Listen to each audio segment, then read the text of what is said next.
Pues son grandes las sorpresas en el nuevo escenario político. Se han definido las fuerzas en el Congreso de la República, que no se la ponen para nada fácil a quien quiera que llegue a la Casa de Nariño, y además quedan ya en la partida 8 candidatos a la presidencia de la República. Jan Bácez es profesor de la Universidad del Rosario, experto en estos temas políticos y nos acompaña muy amablemente a esta hora de la mañana. Gracias por estar acá. Buenos días, Juan Diego. Buenos días a los telespectadores. Estamos hablando ahora de lo que ha ocurrido con el pacto histórico y esta coalición. Para usted, ¿hubo o no sorpresas? No hubo sorpresa, pero bueno, apuesta lograda para Gustavo Petro, que es el gran ganador de esta jornada, por la consulta, con una muy buena participación y por los resultados al Congreso, que no era fácil para la izquierda. Petro logra empujar a la izquierda en estas elecciones y se posiciona efectivamente como el favorito para las presidenciales. Toda la coalición logra 5.573.894, de pronto un poco más, porque todavía no está al 100% escrutado, pero 4.487.551 logra Gustavo Petro. Esa votación es prácticamente la misma de hace 4 años de Petro en la primera vuelta. En primera vuelta, efectivamente, no estamos todavía en primera vuelta. Mucha gente no votó por la consulta y pues el sendero de crecimiento de Petro la última vez fue grande entre consulta, primera vuelta, segunda vuelta. Bueno, obviamente el contexto es distinto ahora. Vamos a ver entonces cómo puede crecer Gustavo Petro. Pero pues esto es un piso, digamos, no un techo. Claro. La gran revelación de esta coalición, Francia Márquez, 783.160 votos o un poco más. ¿Qué significa eso? Es decir, esos votos y todos los demás, ¿cuentan para Petro? ¿Son de Petro? No son de Petro, los votos de hecho no son de nadie. Por principio es probable que se vayan hacia Gustavo Petro después, pero de todos modos son votos que 800.000 votos para Francia Márquez. Yo creo que es una de las revelaciones de esta primera etapa de campaña y una persona que sin duda contará en el porvenir. Uno de los grandes reservados en medio de toda esta contienda electoral es el presidente del liberalismo, César Gaviria, con quien Petro tuvo acercamientos antes. ¿Qué rol o papel va a jugar todo esto y la fórmula vicepresidencial y las alianzas? Yo creo que va a ser importante, efectivamente. De hecho, el liberalismo le fue bastante bien al Congreso, resistió bastante bien y yo creo que tiene, como está en el centro del juego político, tiene una de las claves de lo que va a ser la elección presidencial. Gustavo Petro está buscando este acercamiento desde el principio de la campaña.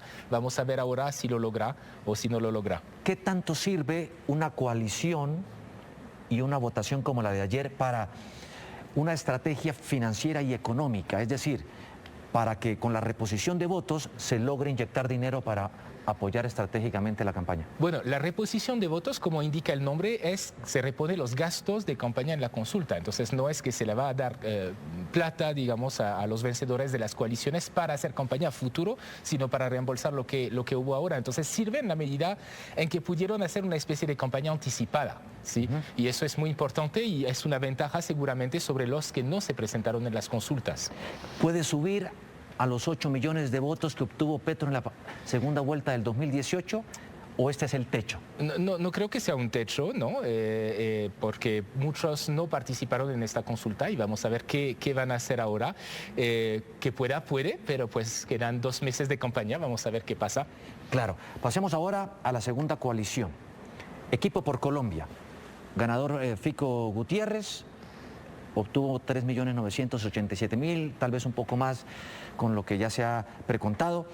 ¿Qué análisis hace usted frente a los resultados de aquí? Bueno, entonces Fico Gutiérrez ganador, el otro gran ganador de la noche de ayer, ¿no? Porque pues gana con muy amplio margen. Las encuestas indicaban unos resultados bastante parejos con Alex Char o incluso con Enrique Peñalosa. Y pues realmente una victoria que hace que Fico Gutiérrez ya tiene...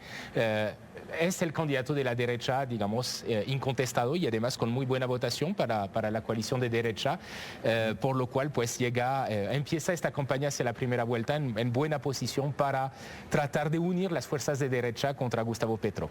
¿Quiénes podrían entrar a jugar aquí en esta coalición de los candidatos que de pronto no participaron en esta primera consulta. Así es, yo creo que el juego de Fico Gutiérrez hacia la primera vuelta va a ser tratar de convencer primero Centro Democrático y Óscar Iván Zuluaga de hacer una alianza, de pronto acercamientos también hacia Rodolfo Hernández y pues unificar entonces la derecha de cara a esta primera vuelta. Esto va a ser el juego de Fico Gutiérrez acá, tratando de aparecer como el líder de la derecha capaz de unirla. Y la otra coalición, la de Centro Esperanza. ¿Qué sensación le deja? ¿Como un triunfo amargo? Sí, exactamente. Una victoria para Sergio Fajardo, efectivamente, pero una victoria un poco amarga en la medida en que la participación es relativamente baja, mucho más baja que las otras coaliciones, además con un margen un poco más estrecho con respecto a los otros candidatos. Eso va a hacer que para Sergio Fajardo va a ser más difícil esta campaña hacia la primera vuelta. Primero tiene que unir a esta coalición que se ha caracterizado por muchas disensiones internas, muchas tensiones, lo hemos visto, y de hecho es un poco eso que se castiga con esta participación menor a las otras coaliciones. Y además una dificultad es que van a tener que tratar de existir entre los dos vencedores de esta noche, que son Gustavo Petro y Fico Gutiérrez, que van a tratar de lograr atraer votos del centro, ¿no? Entonces Sergio Fajardo va a tener una apuesta muy difícil para esta primera vuelta. Juan Manuel Galán queda de segundo con el Nuevo Liberalismo, que recientemente recuperó su personería jurídica, y también el fenómeno ha sido Carlos Amaya, gobernador de Boyacá. ¿Cómo analiza usted esos dos? Exacto, Carlos Amaya es también una de las sorpresas, ¿no? Un muy buen resultado, no se lo veía como uno de los favoritos de esta consulta, entonces logró movilizar ahí su base en Boyacá en particular, y también pues logró la movilización del Partido Verde detrás de su candidatura, que contó acá, y logró este buen resultado. Que finalmente Alejandro Gaviria, candidato que le apostaba más a la opinión desde cierto modo, pues no le funcionó muy bien. Y Galán, una cosa un poco paradójica, pues por una parte sí logra buen resultado en esta consulta, aunque no le alcanza para ganarla, pero también una decepción con esta apuesta perdida en el Congreso de empujar la lista del Nuevo Liberalismo al Senado. Claro. Lo que se ve venir también para algunos es que tanto el candidato de derecha, que ganó la consulta, Fico Gutiérrez, como el de izquierda, Gustavo Petro, comiencen a tirar un poco para el centro, ¿verdad? Tratando de coger y cautivar este voto útil. ¿Cómo pronostica usted eso? Es exactamente esto. Hemos dicho mucho que eso es una campaña de 3 vueltas, y fíjense que ahora que vamos hacia la primera vuelta oficial, hay una especie de lógica de segunda vuelta que ya se pone en marcha desde ya, que consiste a buscar el voto del centro para desempatar ahí entre el candidato de la izquierda y el de la derecha, que son los dos que finalmente están de punteros después de esta noche, ¿no? Claro. Y por eso es que Sergio Fajardo la va a tener difícil, porque tratar de resistir a este empuje de los dos lados, a estas fuerzas centrífugas. Va a darse aquí una especie de fuerza centrífuga muy poderosa, ¿no? Así es, así es. Tratando de adueñarse de esa franja del centro político. ¿Le da a usted, cree, las proyecciones para que Gustavo Petro gane en primera vuelta? Eso digamos que es una perspectiva que ya es posible, que no se veía muy clara hasta ahora, pero pues es todavía difícil. Hay que ver qué va a pasar. Van a depender mucho de las dinámicas de la campaña hasta ahora, de quiénes van a ser los candidatos de vicepresidentes de todos, cómo esto va a afectar las campañas. Bueno, hay 2 meses todavía y pueden pasar muchas cosas. Hablemos ahora rápidamente de la conformación del Congreso de la República, Senado, Cámara. Irrumpió poderosamente el pacto histórico. Sí, y eso es otra gran victoria de Gustavo Petro, porque no es fácil para la izquierda tradicionalmente el voto al Congreso. El voto al Congreso es mucho de arraigo en todo el territorio. La izquierda tradicionalmente se limita más bien a las grandes ciudades y a un voto de opinión de grandes ciudades, pues que el pacto histórico logre ser la primera fuerza del país, tanto al Senado como a la Cámara, es realmente un gran logro para la izquierda. Claro. ¿Cómo analiza usted lo logrado por el Partido Conservador, el Partido Liberal, que bueno, logran también logran unos protagonismo. buenos resultados, efectivamente, logran resistir bien, logrando, digamos, el apoyo de estas redes, este arraigo territorial. Eso hace que son fuerzas que resisten y fuerzas que van a contar en este Congreso, evidentemente. Claro, déjeme ahora rematar hablando tristemente de los quemados, ¿no? Fuerza Ciudadana, Holman Morris, ¿no? Gilberto Tobón, profesor, quienes logran buena votación, pero no les alcanza el umbral. Ni qué decir del nuevo liberalismo, que era una de las grandes apuestas de renovación y demás, inspirados en la imagen del gran dirigente liberal de su época, Luis Carlos Galán. ¿Qué cree usted que falló? Aparte de muchas otras, bueno, actrices como Ana Victoria, que también se quemó, y otros más, inclusive reinas como Vanessa Mendoza, que se quemaron.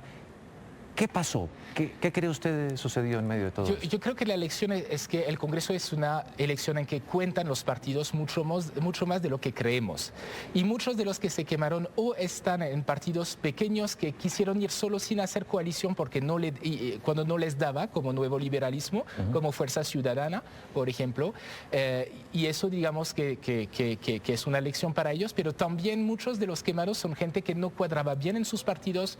Pienso en gente como José Daniel López, Gabriel Santos, gente que era reconocida, pero que estaba un poco con posiciones distintas a sus partidos y eso pues es algo que no les funcionó muy bien. Entonces, la lógica de partido para el Congreso es muy importante, pero elección también. Una cosa es el Congreso, otra cosa es la presidencia, donde los partidos son menos importantes, como decía ahorita Juan Fernando Cristo. Sí. Y esto pues es algo que hay que tomar en cuenta para el porvenir. Claro, para lo que se viene. Y me quedo con esa reflexión también, ¿no?, que hizo Juan Fernando Cristo, y tiene que ver justamente con eso. Es decir, 11 millones de votos ahorita en las consultas, 19 millones de votos hubo en la segunda vuelta del 2018. ¿A dónde se van a ir esos 7 millones de votos que están ahí?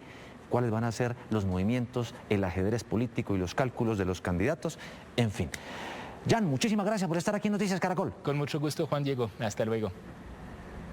Juan Diego, Jan, gracias. Vamos a hacer una nueva pausa.